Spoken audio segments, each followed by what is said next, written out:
Welcome back ಸ್ನೇಹಿತರೆ. ನಾನು ಈ ಹಿಂದಿನ ವಿಡಿಯೋದಲ್ಲಿ 1 to 5 ಏನಿದೆ 1 to 5 ಶಿಕ್ಷಕರ ಸಿಲೆಬಸ್ ಅನ್ನ ನಿಮಗೆ ಕೊಟ್ಟಿದ್ದೆ. ಸೊ ಸ್ನೇಹಿತರೆ, ಈಗ ಆ ಸಿಲೆಬಸ್ ಏನಿದೆ ಅದರ ಪ್ರಕಾರ ಕ್ಲಾಸ್ಗಳನ್ನ ಮಾಡ್ಕೊಂಡು ಹೋಗ್ತೀನಿ. ಸ್ನೇಹಿತರೆ, ನೀವು ಯಾರಾದರೂ ನಿಮ್ಮ ಫ್ರೆಂಡ್ಸ್ ಯಾರಾದರೂ 1 to 5 PSTRಗೆ ಅಥವಾ GPSTRಗೆ ಯಾರಾದರೂ ತಯಾರಾಗ್ತಾ ಇದ್ರೆ ಅವರಿಗೆ ನೀವು ತಿಳಿಸಬಹುದು ಇಲ್ಲಿ ತರಗತಿಗಳು ನಡೀತಾ ಇದೆ ಅಂತ. ಸ್ನೇಹಿತರೆ, ಇನ್ನೊಂದು ವಿಚಾರ, ನಾನು ಜ್ಞಾನದರ್ಶಿ ಮೂಲಕ ನಿಮಗೆ ಈ ತರಗತಿಗಳನ್ನ ಕೊಡಬೇಕು ಅಂತ ಎಕ್ಸ್ಪೆಕ್ಟ್ ಮಾಡ್ತಾ ಇದ್ದೆ. ಬಟ್ ಅನ್ಎಕ್ಸ್ಪೆಕ್ಟೆಡ್ ಆಗಿ ಜ್ಞಾನದರ್ಶಿ ಏನಿದೆ ಆ ಚಾನಲ್ ಈಗ ಬ್ಲಾಕ್ ಆಗಿದೆ. ಸೊ ಆ ಬ್ಲಾಕ್ ಆಗಿರೋ ಕಾರಣದಿಂದ ಕ್ಲಾಸನ್ನು ಮುಂದುವರಿಸಬೇಕು ಅನ್ನುವಂಥ ಕಾರಣದಿಂದ ಇದೀಗ ಹೊಸದಾಗಿ ಇನ್ಸೈಡ್ ಎಜುಕೇಟರ್ ಅಂತ ಸ್ಟಾರ್ಟ್ ಮಾಡಿದ್ದೀನಿ. ಓಕೆ, ನಿಮ್ಗೆ ಗೊತ್ತಿರಲಿ, ನಿಮ್ಮ ಸ್ನೇಹಿತರಿಗೂ ಇದನ್ನ ಶೇರ್ ಮಾಡಿ. ಸ್ನೇಹಿತರೆ, ಇಲ್ಲಿ ನಿಮ್ಗೆ ಏನು ಸಿಗುತ್ತೆ, PSTR ಇರ್ಬೋದು, GPSTR ಇರ್ಬೋದು, HSTRಗೆ ಕ್ಲಾಸ್ಗಳು ಸಿಗುತ್ತೆ ಸ್ನೇಹಿತರೆ. ಎಕ್ಸ್ಪೆಷಲಿ ಮತ್ತೆ TET ಇದಕ್ಕೆ ಸಂಬಂಧಪಟ್ಟಂತೆ ವಿಡಿಯೋಗಳು ಇಲ್ಲಿ ಸಿಗುತ್ತೆ ಸ್ನೇಹಿತರೆ. ಈಗ 1 to 5 ಶಿಕ್ಷಕರ ಪಠ್ಯಕ್ರಮ ಆಧಾರಿತ ತರಗತಿಗಳು ಏನಿದೆ ಅದರ ಸರಣಿ ಒಂದನ್ನ ಇವತ್ತು ಸ್ಟಾರ್ಟ್ ಮಾಡ್ತಾ ಇದ್ದೀನಿ ಸ್ನೇಹಿತರೆ. ನಿಮ್ಗಾಗ್ಲೇ ನಾನು ಸಿಲೆಬಸ್ ಅನ್ನ ಕೊಟ್ಟಿದ್ದೆ. ಕನ್ನಡದಲ್ಲಿ ಟೋಟಲ್ 19 ಚಾಪ್ಟರ್ಗಳನ್ನ ಕೊಟ್ಟಿದ್ದಾರೆ. 19 ಪಾಯಿಂಟ್ಸ್ಗಳನ್ನ ಕವರ್ ಮಾಡ್ತೀನಿ. ಇವತ್ತು ನಾನು ಮೊದಲಿಗೆ ಎರಡು ಇವನ್ನ ಕಂಪ್ಲೀಟ್ ಮಾಡ್ತೀನಿ ಸ್ನೇಹಿತರೆ. ಒಂದು ನಿಮ್ಗೆ ಗೊತ್ತಿರಲಿ, ಕನ್ನಡ ವರ್ಣಮಾಲೆ, ಅದರಲ್ಲಿ ಬರುವಂತಹ ಪ್ರಶ್ನೆಗಳೇನಿರುತ್ತೆ. ನೆಕ್ಸ್ಟ್ ಗುಣಿತಾಕ್ಷರಗಳು ಮತ್ತು ಸಂಯುಕ್ತಾಕ್ಷರಗಳು ಏನಿದೆ ಅವುಗಳ ಬಗ್ಗೆ ನಾನು ನಿಮ್ಗೆ ಡಿಸ್ಕಷನ್ ಮಾಡ್ತೀನಿ ಸ್ನೇಹಿತರೆ. ಹೇಳಿನಲ್ಲ, ನಿಮ್ಮ ಸಪೋರ್ಟ್ ನನಗೆ ಇರಬೇಕು. ಸೊ ಈಗ ಸ್ಟಾರ್ಟ್ ಮಾಡ್ತಾ ಇದ್ದೀನಿ ಸ್ನೇಹಿತರೆ. ಮೊದಲಿಗೆ ನಾವು ನೋಡಿದಂತೆ ಕನ್ನಡ ವರ್ಣಮಾಲೆ, ಇದು ಒಂದು ಟಾಪಿಕ್ ಆಗಿ ಅದರಲ್ಲಿ 1 to 5 ಅಲ್ಲಿ ಇರುವಂತದ್ದು. ಇದು ತುಂಬಾ ಇಂಪಾರ್ಟೆಂಟ್. ಸೊ ಆ ಕಾರಣದಿಂದ ಸ್ಟಾರ್ಟ್ ಮಾಡ್ತಿದ್ದೀನಿ. ಕನ್ನಡ ವರ್ಣಮಾಲೆಯಲ್ಲಿ ಎಷ್ಟು ಅಕ್ಷರಗಳಿವೆ ಅನ್ನೋದು ತುಂಬಾ ಇಂಪಾರ್ಟೆಂಟ್. 49 ಅಕ್ಷರಗಳು. ಆಪ್ಷನ್ ಆಗಿ ಬೇಜಾರು ಕೊಡ್ಬೋದು, 47, 46, 45 ಈಗೆಲ್ಲ ಕೊಡ್ಬೋದು. ಕನ್ಫ್ಯೂಷನ್ ಅಲ್ಲಿ 51 ಎಲ್ಲ ಕೊಡ್ಬೋದು. ಆದ್ರೆ ಕನ್ನಡ ವರ್ಣಮಾಲೆಯಲ್ಲಿ ಇರುವಂತಹ ಅಕ್ಷರಗಳು ಎಷ್ಟು ಅಂತ ಕೇಳಿದಾಗ ನಾವು ಕಣ್ಣು ಮುಚ್ಕೊಂಡು ಹೇಳ್ಬೇಕಾಗುತ್ತೆ, 49. ಅದರಲ್ಲಿ ಸ್ವರಗಳು ಅಂತ ಕೇಳ್ತಾರೆ. ಸ್ವರಗಳು ಎಷ್ಟಿದೆ ಸ್ನೇಹಿತರೆ, ಕೌಂಟ್ ಮಾಡೋಣ. 1 2 3 4 5 6 7 8 9 10 11 12 13 14 15 ಅಂತಿದೆ ಸ್ನೇಹಿತರೆ. ನಾನು ಯಾಕೆ ಕೌಂಟ್ ಮಾಡ್ತಿದ್ದೀನಿ ಅಂದ್ರೆ ನಿಮಗೆ ಅಚ್ಚಳಿಯದೆ ಉಳಿಲಿ ಅಂತ. ಇಲ್ಲಿವರೆಗೂ ಸ್ವರಗಳು ಸ್ನೇಹಿತರೆ, ಅವುವರೆಗೂ. ಸೊ ಎಷ್ಟು ಸ್ವರಗಳಾಗುತ್ತೆ? 13. ಇದೆಲ್ಲ ನನಗೆ ಗೊತ್ತು ಅಂತೀರಾ, ಖಂಡಿತವಾಗಿಯೂ ಎಲ್ರಿಗೂ ಗೊತ್ತು. ಆದ್ರೆ ಒಂದೊಂದು ಅಂಕನೂ ಕೂಡ ಇಂಪಾರ್ಟೆಂಟ್ ಆಗುತ್ತೆ, ಒಂದೊಂದು ಟೈಮ್ ಮಿಸ್ ಆಗುತ್ತೆ. ಎಂತ ಪಂಟ್ರಾದ್ರೂ ಕೂಡ ಸ್ವರಗಳು ಅಂದಾಗ ಇದು ಆ ಇಂದ ಅಹಾವರೆಗೂ ಎಣಿಸ್ಕೊಂಡಾಗ 15 ಬಂದ್ಬಿಡುತ್ತೆ. ಆಗ ನೀವು 15 ಸ್ವರಗಳು ಅಂತ ಆಪ್ಷನ್ ಇರುತ್ತೆ. ಏನಾದ್ರೂ 15 ಅಂತ ಹಾಕಿದ್ರೆ ರಾಂಗ್ ಆಗ್ಬಿಡುತ್ತೆ. ಆ ಒಂದೇ ಒಂದು ರಾಂಗ್ ಆನ್ಸರ್ ಇಂದ ನಿಮ್ಮ ಕೆಲಸ ಹೋಗ್ಬೋದು. ಹೋದ್ ಸರಿ GPSTR ಅಲ್ಲಿ 0.1 to 0.10 ಅದಾಗೆಲ್ಲ ಹೋಗಿದೆ. ಸೊ ಆ ರೀತಿ ಆಗ್ಬಾರ್ದು ಅಂತ ಸ್ವಲ್ಪ ಟೈಮ್ ತಗೊಂಡ್ರು ಪರವಾಗಿಲ್ಲ. ಕ್ಲಿಯರ್ ಆಗಿ ನೋಡ್ಕೊಂಡು ಹೋಗೋಣ. ಕನ್ನಡದ ಸ್ವರಗಳ ಸಂಖ್ಯೆ ಎಷ್ಟು? 13 ಸ್ವರಗಳ ಸಂಖ್ಯೆ 13. ಓಕೆ, ಇನ್ನು ವ್ಯಂಜನಗಳ ಸಂಖ್ಯೆಯನ್ನು ನೋಡಕ್ ಹೋಗೋಣ. ಈ 5, 5, 10, 15, 20, 25.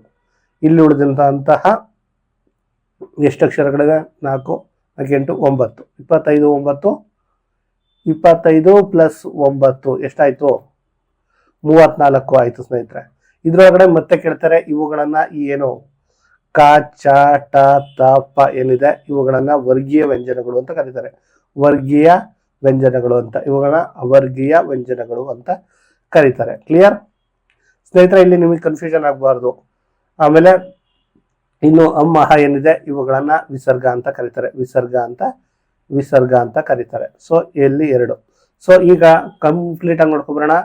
ಸ್ವರಗಳು 13, ವಿಸರ್ಗಗಳು 2, ವರ್ಗೀಯ ವ್ಯಂಜನಗಳು 25, ಅವರ್ಗೀಯ ವ್ಯಂಜನಗಳು 34.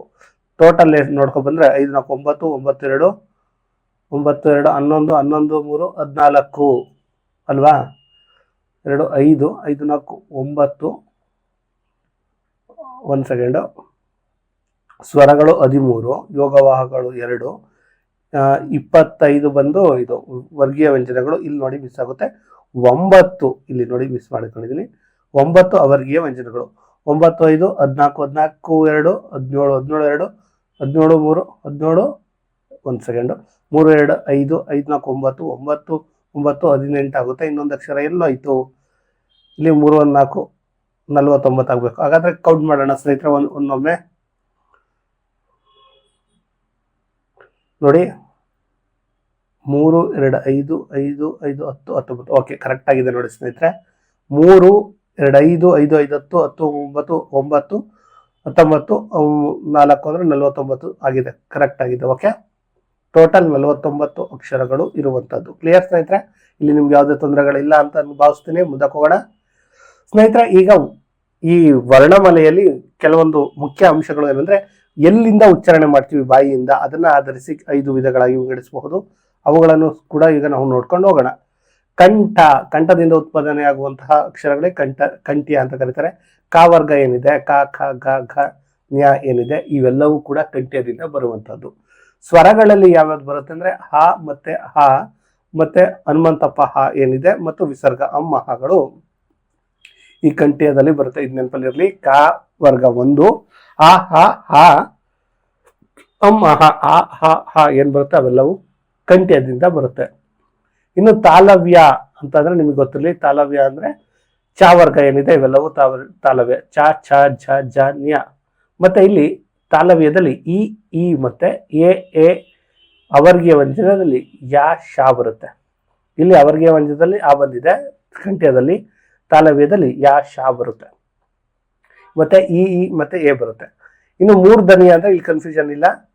ಮೂರ್ಧನಿಯ ಅಂದ್ರೆ ಕನ್ಫ್ಯೂಷನ್ ಬೇಡ. ಟವರ್ಗ ಏನಿದೆ ಅದೆಲ್ಲವೂ ಮೂರ್ಧನಿಯ.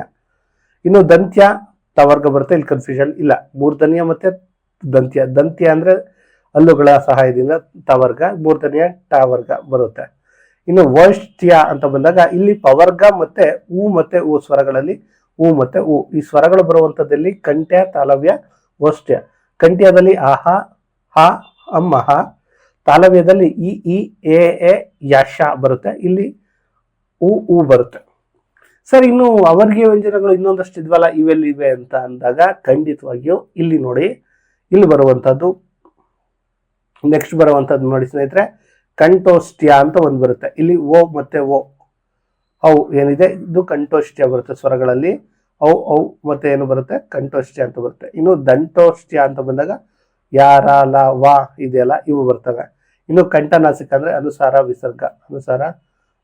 ವಿಸರ್ಗ ಏನು ಬರ್ತವೆ ಅವು ಅಮ್ಮಹ ಇಲ್ಲಿ ಬರುತ್ತೆ. ಓಕೆ, ಅಲ್ಲೂ ಬರುತ್ತೆ ಇಲ್ಲೂ ಬರುತ್ತೆ. ಕಂಠನಾಸಿಕದಲ್ಲೂ ಅಂದ್ರೆ ಕಂಠದಲ್ಲೇ ಕಂಠನಾಸಿಕ ಬರೋದಲ್ವಾ. ಕಂಠೋಷ್ಟ್ಯದಲ್ಲಿ ಓ ಮತ್ತೆ ಓ ಅವು ಕೂಡ ಬರುತ್ತೆ. ದಂತೋಷ್ಟ್ಯದಲ್ಲಿ ವಾ ಬರುತ್ತೆ. ಕ್ಲಿಯರ್? ಎಲ್ಲ ಕ್ಲಿಯರ್ ಆಗಿದೆ ಅಂತ ಭಾವಿಸ್ತೀನಿ. ಮುಂದಕ್ಕೆ ಹೋಗೋಣ.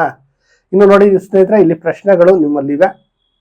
ಕನ್ನಡ ವರ್ಣಮಾಲೆಯ ಪ್ರಶ್ನೋತ್ತರಗಳು. ಕನ್ನಡ ವರ್ಣಮಾಲೆಯಲ್ಲಿ ಎಷ್ಟು ಸ್ವರಗಳಿವೆ? ಸರಿಯಾದ ಉತ್ತರ 13 ಸ್ವರಗಳಿವೆ. ಕನ್ನಡ ವರ್ಣಮಾಲೆಯಲ್ಲಿ ಎಷ್ಟು ವ್ಯಂಜನಗಳಿವೆ? ಆಗ್ಲೇ ನೋಡಿದ್ರೆ 34. ಕನ್ನಡದಲ್ಲಿ ಒಟ್ಟು ಎಷ್ಟು ಅಕ್ಷರಗಳಿವೆ? ಕನ್ನಡ ವರ್ಣಮಾಲೆಯಲ್ಲಿ ಅಂದ್ರೆ 49 ಅಕ್ಷರಗಳಿವೆ. ಸ್ವರಗಳು 13, ವ್ಯಂಜನಗಳು 34, ಟೋಟಲ್ 47. ಅದಕ್ಕೆ ಯೋಗವಾಹಕಗಳು ಸೇರಿ 49. ಓಕೆ, ಇನ್ನು ಸ್ನೇಹಿತರೆ, ಉಚ್ಚಾರಣೆ ಆಧಾರದ ಮೇಲೆ ಸ್ವರಗಳನ್ನು ಎಷ್ಟು ಪ್ರಕಾರಗಳಿಗೆ ವಿಂಗಡಿಸಲಾಗಿದೆ ಅಂದ್ರೆ ರಸ್ವ, ದೀರ್ಘ, ಸಂಯುಕ್ತ ಅಕ್ಷರಗಳಂತೂ 3 ಪ್ರಕಾರಗಳು.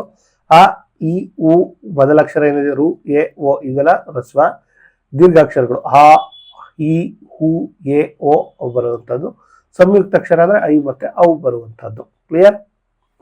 ಇನ್ನು ಇಲ್ಲಿ ನೋಡಿ ಸಂಯುಕ್ತ ಅಕ್ಷರ ಗುರುತು ಅಂತ ಎಂದಿದೆ. ಕ್ಷಮೆಯಲ್ಲಿ ಇರುವಂತಹ ಯಾವ ಅಕ್ಷರ ಸಂಯುಕ್ತ ಅಕ್ಷರ ಅಂದ್ರೆ ಕ್ಷ, ಇದು ಸಂಯುಕ್ತ ಅಕ್ಷರ ಆಗುತ್ತೆ. ಇವುಗಳಲ್ಲಿ ಯಾವುದು ವ್ಯಂಜನವಲ್ಲ ಅಂದ್ರೆ ಗ ವ್ಯಂಜನ, ಲ ವ್ಯಂಜನ, ಜ ವ್ಯಂಜನ, ಎ ಸ್ವರ ಆಗುತ್ತೆ. ಇನ್ನು ಇಲ್ಲಿ ಐ ಯಾವುದ್ರ ಪ್ರಕಾರ ಅಂದ್ರೆ ಸಂಯುಕ್ತ ಅಕ್ಷರ ಅಂತ ಆಗ್ಲೇ ಹೇಳ್ತಾ ಇದ್ದೀನಿ, ಐ ಮತ್ತೆ ಓ. ಇನ್ನು ರು ಇದೊಂದು ಪರಮ ಸ್ವರ ಪದ ಆಗಿರುವಂತದ್ದು. ಯೋಗವಾಹಗಳು ವಿಸರ್ಗ ಮತ್ತು ಆ ಮತ್ತೆ ಅಹ. ಓಕೆ, ಇನ್ನು ಗುಣಿತಾಕ್ಷರಗಳು ಮತ್ತೆ ಸಂಯುಕ್ತ ಅಕ್ಷರಗಳ ಬಗ್ಗೆ ನೋಡೋಣ ಸ್ನೇಹಿತರೆ. ಗುಣಿತಾಕ್ಷರಗಳು ಅಂದ್ರೆ ಈಗ ಕೆ ಕಾವತ್ತು, ತಾಕೆ ತಾವತ್ತು, ಯಾ ರಾ ಅವೆಲ್ಲ ರಾವತ್ ಬರುವಂಥದ್ದು, ಯಾಗೆ ಯಾವತ್ ಬರುವಂಥದ್ದು. ಹೀಗೆ ಒತ್ತಕ್ಷರಗಳನ್ನ ಏನ್ ಹೇಳ್ತೀವಿ ನಾವು? ಗುಣಿತಾಕ್ಷರ ಅಂತ ಕರಿತೀವಿ. ಒತ್ತಕ್ಷರಗಳನ್ನ ಗುಣಿತಾಕ್ಷರ ಅಂತ ಕರಿತೀವಿ. ಸಂಯುಕ್ತ ಅಕ್ಷರ ಅಂದ್ರೆ ಒಂದಕ್ಕೊಂದು ಸೇರಿ ಅಂತ ಒಂದು. ಇಲ್ಲಿ ನೋಡೋಣ, ಅಕ್ಷರ ಇಲ್ಲಿ ನೋಡಿ ಇದು ಕರೆಕ್ಟ್ ಇದೆ. ಕನ್ನಡದಲ್ಲಿ ಇಲ್ಲಿ ಬರುವಂತದ್ದು ಗುಣಿತಾಕ್ಷರ. ಇದು ರಾಷ್ಟ್ರಕ್ಕೆ ಬಂದಿರೋದು ಸಂಯುಕ್ತ ಅಕ್ಷರ, ಅಮ್ಮಗ್ ಬಂದಿರೋದು ಗುಣಿತಾಕ್ಷರ. ಸ್ನೇಹಿತರೆ, ಸಿಂಪಲ್ ಆಗಿ ನಾನು ನಿಮ್ಗೆ ಇಲ್ಲಿ ಹೇಳ್ತಾ ಇದ್ದೀನಿ, ನಿಮ್ಗೆ ಅರ್ಥ ಆಗ್ತಾ ಇದೆ ಅನ್ಕೊಳ್ತೀನಿ. 1 to 5ಗೆ ಏನ್ ಬೇಕೋ ಅದನ್ನ ನಾನು ಕೊಡ್ತಾ ಇದ್ದೀನಿ. 1 to 5 ಶಿಕ್ಷಕರಿಗೆ ಇದರ ಮೇಲೆ ಹೆಚ್ಚು ಪ್ರಶ್ನೆಗಳನ್ನ ಕೇಳಲ್ಲ, ಇಷ್ಟರ ಒಳಗಡೆನೆ ಕ್ವಶನ್ಸ್ ಗಳನ್ನ ಕೇಳ್ತಾರೆ ಅನ್ನುವಂತ ಕಾರಣಕ್ಕೆ ನಾನು ನಿಮ್ಗೆ ಹೇಳ್ತಾ ಇದ್ದೀನಿ. ಸ್ನೇಹಿತರೆ, ನಾನು ಇವತ್ತು ಮಾಡಿದಂತ ಒಂದು ಪಾಠ ಏನಿದೆ ನಿಮ್ಗೆ ಅರ್ಥ ಆಗಿದೆ ಅನ್ಕೊಡ್ತೀನಿ. ಈಗ ಇವತ್ತಿನ ಸಿಂಪಲ್ ಆಗಿ ನೋಡಿ, ಇಷ್ಟೊಳಗಡೆನೆ ನೀವು ಕ್ಲಾಸನ್ನ ಅರ್ಥ ಮಾಡ್ಕೋಬಹುದು. ಈ ರೀತಿ ಒಂದು ತಿಂಗಳೊಳಗಡೆ ನಾನು ಕನ್ನಡವನ್ನು ಮುಗಿಸ್ತೀನಿ. ಹಾಗಂತ ಜಸ್ಟ್ ಕನ್ನಡನೇ ಮುಗಿಸಲ್ಲ, ಅದ್ರ ಜೊತೆ ವಿಜ್ಞಾನ ಇರ್ಬೋದು, EVS ಇರ್ಬೋದು, GK ಇರ್ಬೋದು, ಕಂಪ್ಯೂಟರ್ ಇರ್ಬೋದು, ಇದೆಲ್ಲವನ್ನ ಮುಗಿಸ್ತೀನಿ. ಸ್ನೇಹಿತರೆ, ಅದೇ ನಾನು ಹೇಳಿದ್ನಲ್ಲ, ನನ್ನ ಹಳೆಯ ಚಾನಲ್ ಹೋಗಿದೆ, ಹೊಸ ಚಾನಲ್ ಅನ್ನ ಮಾಡಿದ್ದೀನಿ ಇದಕ್ಕೋಸ್ಕರ. ಸೊ ನೀವು ಇದನ್ನ ನಿಮ್ಮ ಸ್ನೇಹಿತರಿಗೆ ಶೇರ್ ಮಾಡಬಹುದು, ಆ ಮೂಲಕ ಅವರಿಗೆ ತಿಳಿಸಬಹುದು. ನೀವು ಕೂಡ ಇದಕ್ಕೆ ಜಾಯಿನ್ ಆಗ್ಬೋದು ಅಂತ ಹೇಳ್ತಾ ಈ ವಿಡಿಯೋನ ಇಲ್ಲಿ ಮುಗಿಸ್ತಿದ್ದೇನೆ. ಧನ್ಯವಾದ.